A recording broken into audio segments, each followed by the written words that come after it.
মাঝে মাঝে আমার মনে হয় যে কাশ আমিও কারোর বাড়ির জামাই হতাম, কারণ প্রিন্সেস ট্রিটমেন্ট তো জামাই আদরের কাছে কিছুই নয়। আজকে হচ্ছে জামাই ষষ্ঠী, তাই সকাল সকাল স্নান করে রেডি হয়ে নিয়েছি মা বাড়ি যাবো বলে। আর আমার মা বাড়ি হচ্ছে আমার বাড়ি থেকে মাত্র 5টা বাড়ি পড়ে, তো সেই জন্য সেরকম কিছু একটা ড্রেস আপ করিনি। বাট জামাই ষষ্ঠী করলে কথা একটু তো রেডি হতে হবেই, বাট তার কোনো লাভ নেই, কারণ আমাকে পড়তে হবে চশমা। সারাদিন থাকবো, তাই লেন্স পরার তো কোনো প্রশ্নই ওঠে না। আর চশমা পড়লে তো আমাকে পুরো আন্টিদের মতো দেখতে লাগে।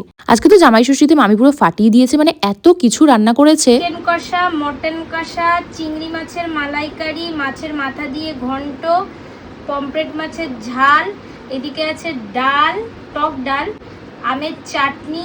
সেই কাল থেকে প্রিপারেশন শুরু করেছে, আজকে গিয়ে মামির রান্না শেষ হয়েছে।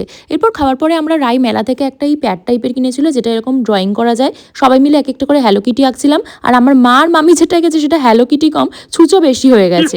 এরপর মামা আর মামি ঘুরতে যাবে বলে ওদের কিছু পার্সেল অর্ডার করেছিল, সেটাই এলো। মামিরটা তো একদম পারফেক্ট হয়েছে, বাট মামারটা আনফর্চুনেটলি ছোট হয়েছে জামাটা। তো সেই জন্য এখানে বসে বসে মামারই জামাটার মজা ওড়াচ্ছিল। তারপরে তো আমরা প্রচুর বকবক করার পরে 5টা নাগাদ একটু ঘুমিয়ে নিয়েছি। ঘুম থেকে ওঠার পরে মামি দিল চা, তো সেটাই খেলাম। এরপর আমার মাথাটা খুব যন্ত্রণা করছিল, যেহেতু ঘুমাইনি দুপুরে ঠিক করে, তাই জন্য রাই এখানে বসে বসে আমরা একটু মাসাজ করে দিচ্ছি। দুপুরে খুব বেশি খেয়েছি বলে রাতে শুধুমাত্র মাটন আর একটা রুটি খেলাম, আর তারপরে খেয়ে নিয়েছি আইসক্রিম। আমরা যখন এসেছিলাম তখন রাইয়ের একটা দাঁত পড়ে গেছিল, বাট আমাদের যাওয়ার সময় দেখছি রাইয়ের আজকে আরো একটা দাঁত পড়ে গেছে, ও পুরোপুরি দাঁত ফোগলা হয়ে গেছে। আর এখানে আমরা রাইয়ের একটা ভিডিও দেখছি যেখানে ব্লগ বানানোর ট্রাই করেছে, আর আমাদের তো হাসতে হাসতে পেট ব্যথা হয়ে গেছে।